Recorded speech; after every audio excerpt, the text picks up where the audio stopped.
Welcome to Marvel Maniac, an MCU after show. My name is Eric Cicada, aka Mr. Honest, your host. Thank you for coming back. We had an episode today. This is episode 5 of WandaVision, and I'm in awe. I'm in freaking awe. At the end beat, what an ending. Holy heck. I'm at a loss of words. We have a lot to cover, though. I want to start at the beginning, and I want to cover it all. I want to cover every minute. We go back and forth in this one. We touch bases like we haven't in this episode. I really like the pacing of this episode. Longest episode yet, and I don't feel like it dragged at all. Each one of these episodes has felt like a little Marvel movie, and this one didn't feel like it dragged. I wanted more. Give me more. I find myself sympathizing with these characters week after week, and I love it. Give me more. Odin's beard, this was my favorite one yet. What did you think? Always open. The door is always open for you. Your thoughts, your opinions. What did you think? MarvelManiacPod@gmail.com. We're also at MarvelManiacPod on Twitter. And I'm at Eric Cicada, at Eric, ERICSEQUEIRA on Twitter. Give me a tweet. Let's see what's up. Talk to us. What are we thinking of the episodes? Okay, let's see. 41 minutes long. This is the longest episode yet. I'm the most excited yet going in. I wrote that down. Finally in the 80s. Last week we thought we were in the 80s, little tease, but I did like last week's episode. That was fine. Wanda and Vision are doing this little baby dance to get the babies to go to sleep. They won't sleep. And Wanda's like trying to use magic to get them to go to sleep. And even magic won't work. I'm going to put a little emphasis on that. There's one thing that went over my head in the first episode, and now I'm going to not let things go over my head anymore. The character of Geraldine, aka Monica Rambeau, she went over my head completely, and I'm not going to miss a thing now. If Wanda's powers won't affect her own children, these children must be either aka super powerful, or they must not exist. I don't know what's going on with that. Why can't her powers affect her kids? Interesting alert. That's what's going on there. Interesting. I didn't watch a lot of 80s sitcoms, but I feel like they're nailing the vibes here. I also feel like there is a lot more going on the outside of this one, so it's kind of harder for them to hone in on like that exact sitcom feel, but they do a really good job of it. That being said, Vision in flannel is key. This is all I ever wanted. I love seeing Vision in shirts. I think at this point now, it's safe to say he's been on screen in shirts maybe more than he hasn't. After the series, we may have that, and I'm okay with that. Agnes shows up, and she has a couple of tricks up her sleeve. But all of a sudden, Agnes breaks character, and she asks Wanda, "Do you want me to do that take again? Should we just take it from the top?" And Wanda's kind of perplexed by this, and Vision's reaction is so genuine. He's so bought into this world. Wanda wants to be so bad bought into this world, and Vision is so like, what? What's going on with her?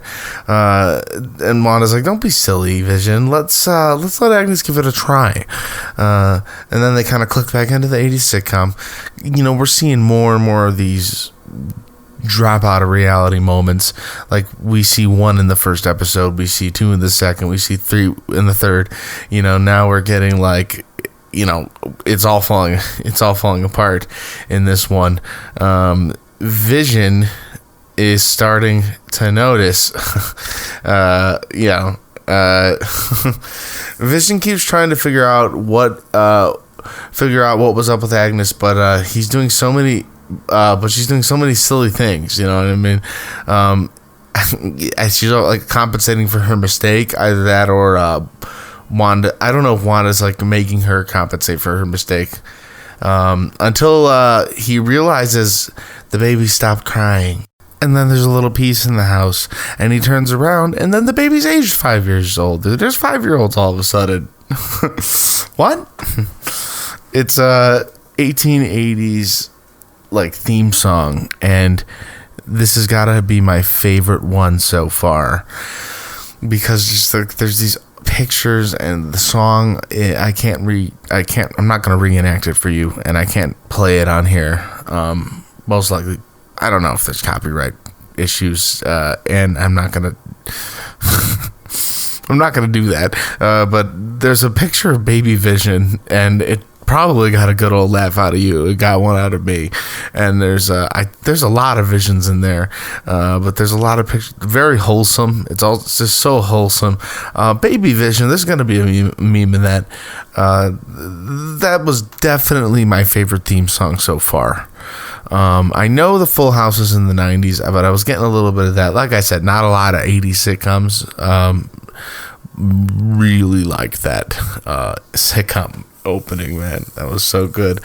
So once we finish that sitcom opening, we move back with Monica at the Sword Base outside the energy field. You know, right outside the energy field that Wanda's created.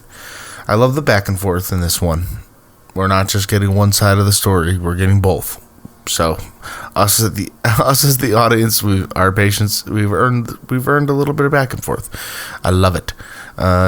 She's getting an MRI, which, by the way, side I just got. I thought it was never mind. I thought an MRI was a quick thing, and right before I went in, they were like, "See you in 40 minutes." I was like, "What?" She was getting like an MRI, and Darcy and Wu, best team ever, meet Monica, and her MRIs are blank after going into energy field. So that's weird. That's a little weird. So Hayward's at the head of this big meeting, and he basically says they thought Wanda was a victim, and now they know she is the victimizer, as he puts it. And basically Wu is kind of putting in this presentation, and he's saying that Wanda and Pietro's parents were killed in an air raid when they were 10. And Hayward and Wu kind of like are having this back and forth about how Wanda once fought with the Avengers, and Wu's arguing how he gained their trust. Like Hayward is saying how he fought against them, and like Wu's saying like he gained their trust, right?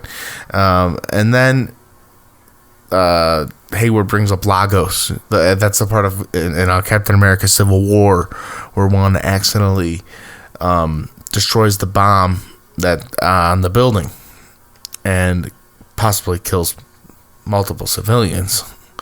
It was an accident. Obviously.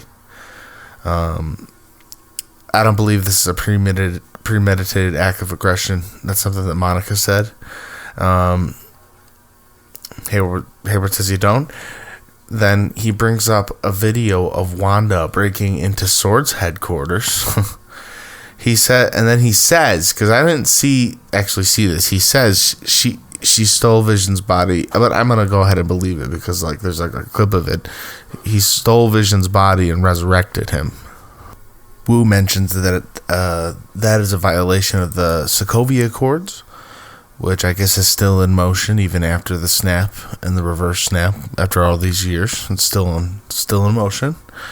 And also, apparently, Vision's will. He apparently did not want to be used as a weapon. So Wu asked how she brought him back without the Mind Stone. And my personal thoughts are that I think her powers came from the Mind Stone, so that is how she is able to generate the ability to bring him back. And I don't know. That will probably most likely be answered. There's insane things happening. wow. And we're getting answers. Immediate follow-up answers to questions in the show. So we'll see. We will see.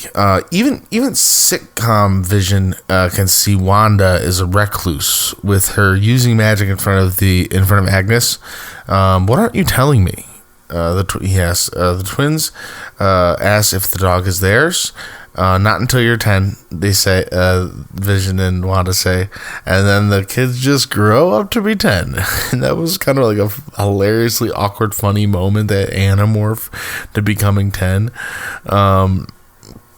Monica, Darcy, and Wu are trying to figure out how to like re-enter Westview, and Darcy brings up this hex, and it's everywhere. It's kind of like, you see like Wanda and Vision, like it's framing them in it, like all throughout the series.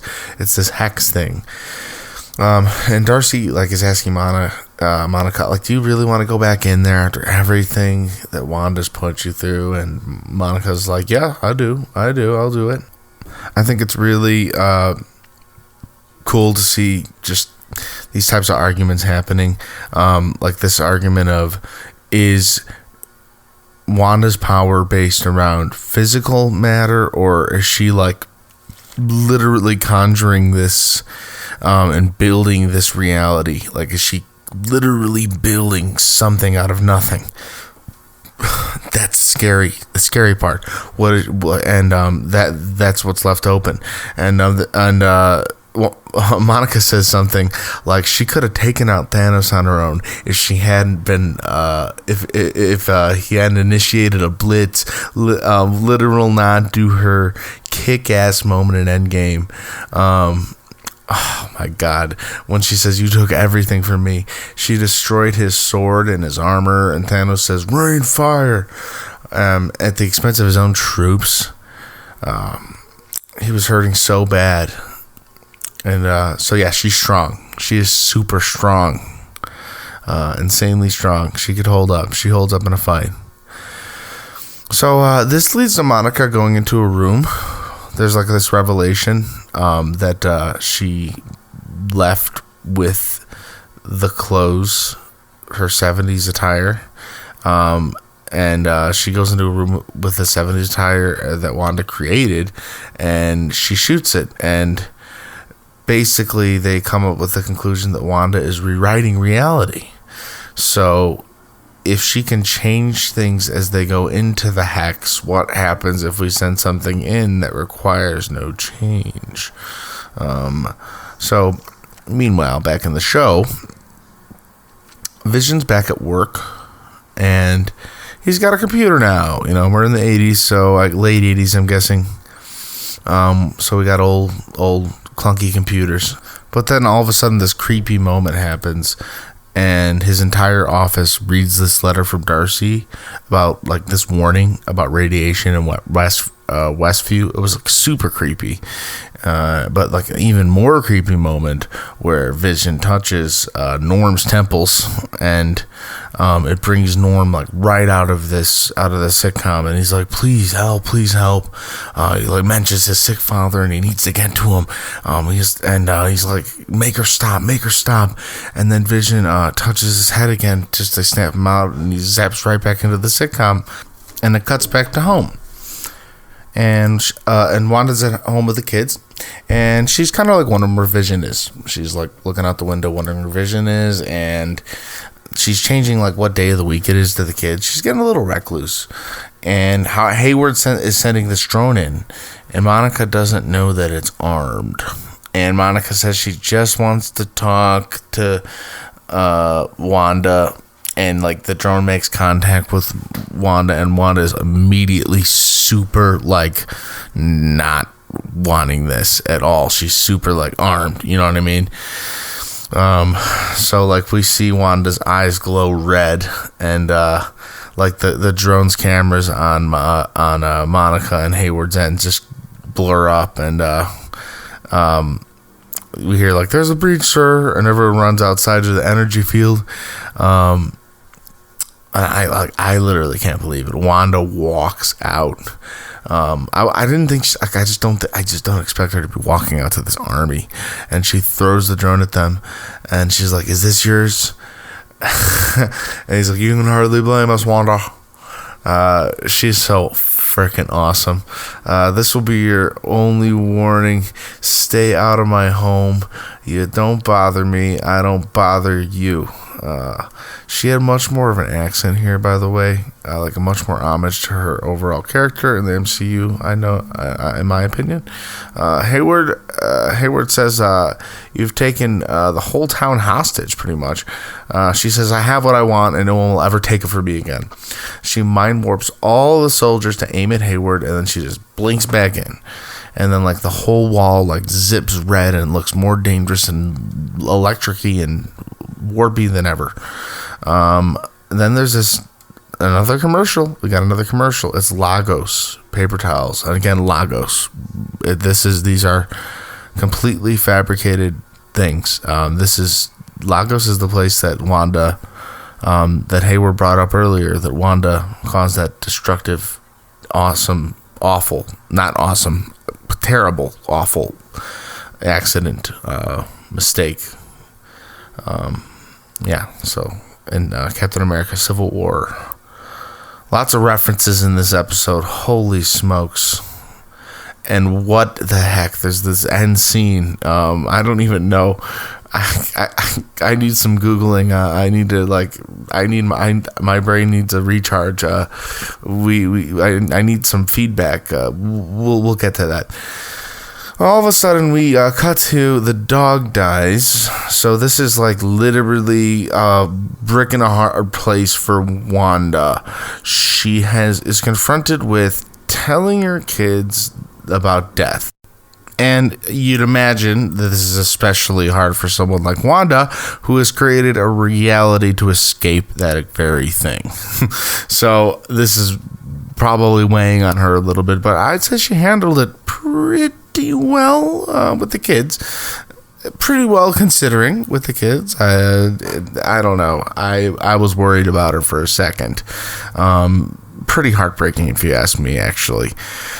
Back at home, Vision arrives, and this is where things start to really heat up. I thought the most intense moment was when we had the altercation with Wanda and the army, where Wanda was in modern, awesome Avengers clothing.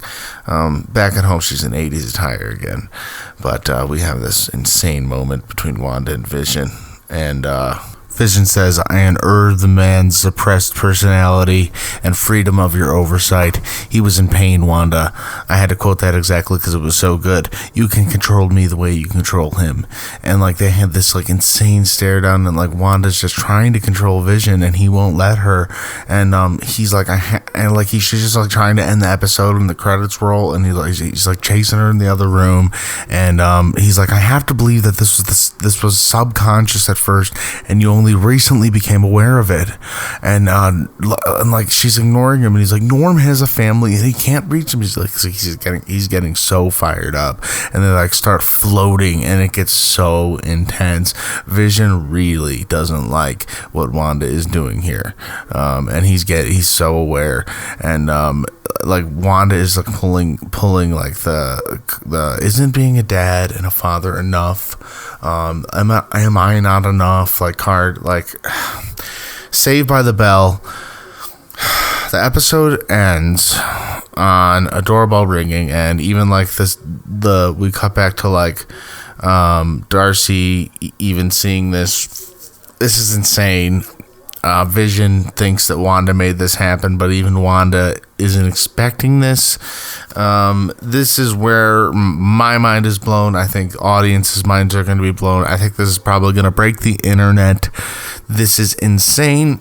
This is where things get confusing. What's going on? What are we doing? How? What? It's Quicksilver from the other X-Men movies. She says Pietro? What? I completely expected it to be Pietro, but not that Pietro.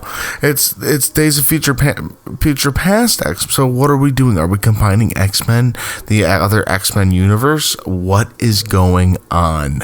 I have no idea. The possibilities are endless now, but like she completely accepts it, and Darcy completely breaks the reality. She recast Pietro.